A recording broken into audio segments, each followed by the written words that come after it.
Hey guys, Rebecca back for the next episode of the Monday Mr. Money Mustache Motivation. Today I have an interesting one for y'all. This is a good article to look back with today's perspective, and as always, I link to these articles that I'm reading in the description box below if y'all haven't heard of Mr. Money Mustache or want to learn more about him. This blog post is from September 13th, 2012, so 8 years ago just about, and it's titled, Electric Cars, Are They For Real? I would say they are definitely for real, looking back from today's lens, but let's see what Mr. Money Mustache had to say about electric cars back in 2012.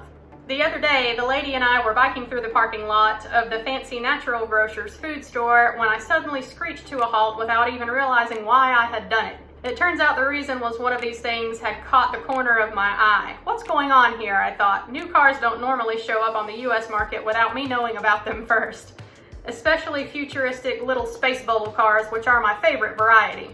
Poking around the car in the parking lot, I could see that it had a roomy passenger cabin, gigantic glass area giving a panoramic view, and no evidence of a gas-burning engine of any type. The hood was far too compact to house a conventional engine, and looking underneath I saw no exhaust system, none of the usual fiddly drivetrain bits, and instead just smooth underbody panels and a beefy electric motor. What I had stumbled across is the Mitsubishi MFUMB, also known simply as the i, just the latest of several intriguing electric-only cars to hit this country's market in the last few years. For those not familiar with this new bit of technology, it is very real. Electric cars are out there and they kick some serious ass, offering comfort, performance, 100 to 300 miles of driving range depending on the car, and a silky quiet driving experience with no road level emissions. All these attributes are available not in the hazy future, but right now. Among the most prominent are these ones.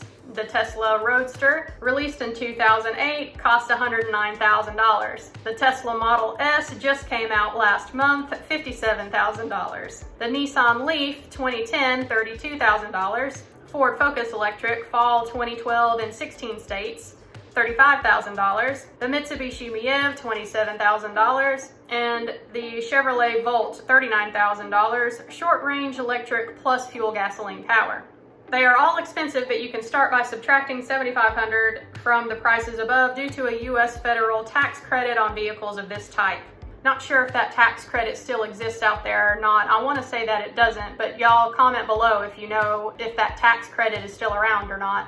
That still leaves more dollars than the average mustachian should be spending on transportation, but right about the same amount that most Americans spend on cars of similar quality in each of those performance ranges. So what I had discovered in my local parking lot is the lowest priced electric vehicle currently on the US mass market. It's neat new technology and it sounds great, but it does lead a skeptical person to ask quite a few questions. Having done some work on electric cars myself, I can even try to answer them right here.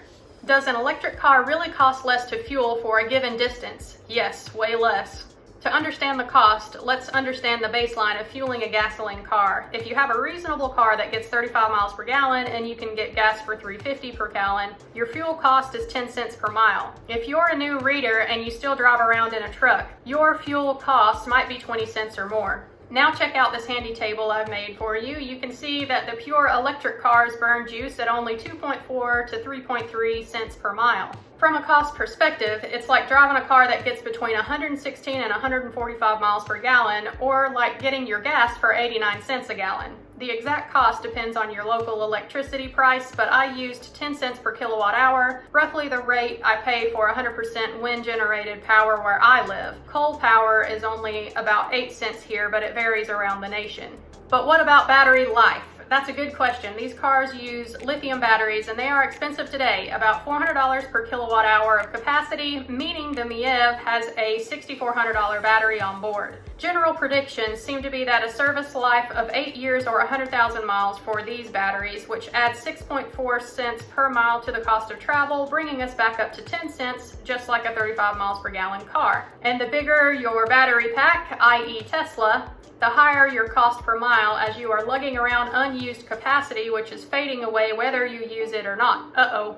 But wait, remember that an electric car does not need oil changes, transmission fluid, belts and hoses, fancy valve services, or most of the other greasy stuff that comes with gasoline cars. In addition, big electric motors themselves have generally only one moving part, which in industrial uses of the past 100 years have shown that they are good for the equivalent of over 1 million miles with no service whatsoever. So you'll get a lot of that 6.4 cents back in the form of avoiding expensive service visits. On top of that, lithium cells have been developing in a Moore's Law-like fashion, meaning technology and reliability has been increasing rapidly even as price drops. That is still holding true today, is it not? A friend of mine runs an online electric vehicle parts store, and I've been amazed at the almost monthly developments in the lithium-ion battery market.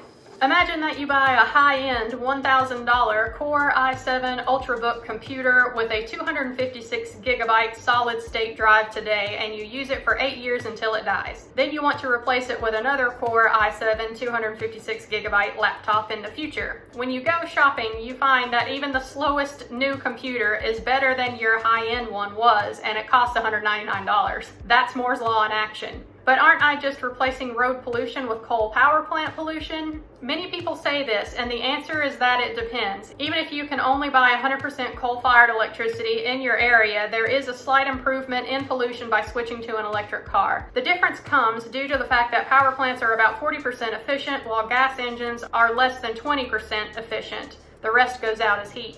When you factor all the other stuff like oil extraction and refining costs, electric transmission losses, etc., all you have to know is that the electric car does fine in this area. The real benefit, however, comes in areas like mine where non-coal power is available. Here in Colorado, wind power is cheap and plentiful, and when you buy more of it, they just put up more towers in the otherwise barren eastern desert plains of the state. The impact on jobs is spectacular, as I keep seeing shiny new wind company headquarters popping up and meeting highly paid engineers and technicians who have come to the state to work in the growing industry, all caused by me just checking a box on my power bill that said 100% wind.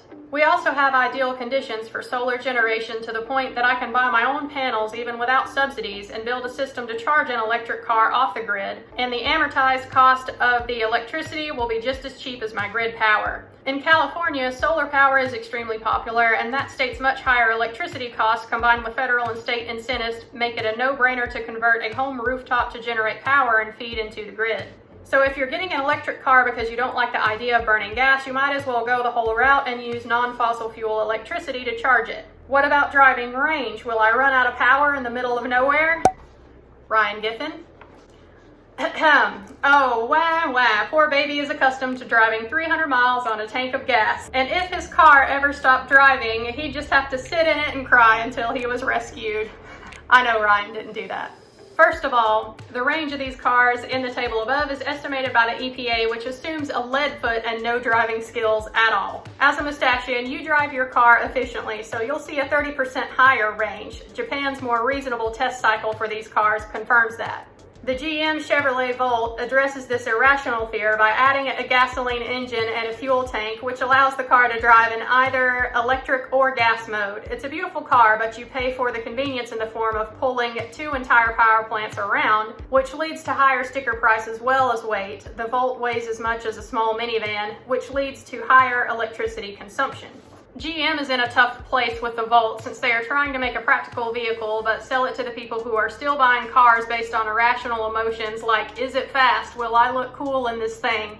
And what if I want to drive it to the Grand Canyon? From a strictly financial perspective, I'd suggest getting a Mitsubishi Miev and either renting, car sharing, borrowing, or owning a fuel-efficient second car for your longer trips. In fact, from a strictly financial perspective, an electric car is just like any other new car. It's far from the most cost-effective way to get around. In a few years, depending on how the used prices shake out, they may or may not take on this status. But for those of us who have far more money than we need anyway and are interested in enjoying a high-tech luxury toy with minimal environmental guilt, this is an ideal candidate. I believe that paying the premium to be an early adopter, thereby advancing this industry so it can eventually displace the internal combustion engine, can actually be a fairly mustachian choice to make. So there you have it, guys. I bet you weren't expecting that from Mr. Money Mustache, Major Penny Pincher, right? He's actually kind of on board with the electric car movement. And again, this was written back in 2012, and electric cars have come a hell of a long way compared to where they were in 2012, am I right?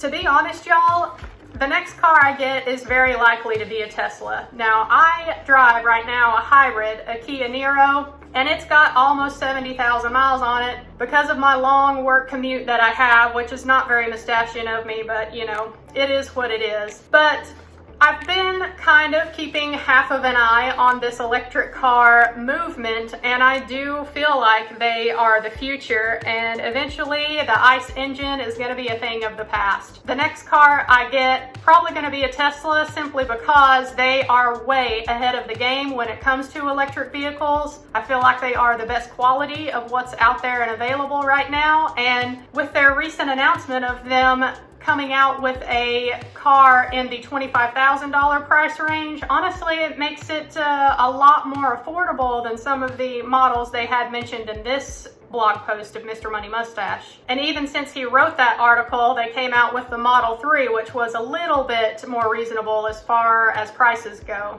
So yeah, this was a really good article. I'm not planning on getting a Tesla anytime soon. In fact, I'm still paying on my little Kia Niro that I have, but I will keep driving that one as long as it'll drive. And in the meantime, all of the electric vehicle technology should continue to improve. Costs should continue to go down. So the fact that they are a little more environmentally friendly as well just means that, yeah, next time I need to get a car, my mind is pretty made up. I'm probably going to go with the Tesla. So yeah, y'all let me know what you think of this article down below. Do any of you have Teslas? I would love to know what you think of them down below, how the technology has been advancing, if you feel like they are still going to be the future electric car. Let me know down below. And if you've had challenges with yours, I would love to hear about that too, because I'm always open to hearing both the pros and the cons to owning a Tesla. So this was an interesting one to me. I had to share it just because it was written so long ago and the electric vehicle market has continued to boom. Let me know what you thought. I will catch y'all next Monday for the next episode of the Monday Mr. Money Mustache Motivation. Thanks for watching, y'all. Bye.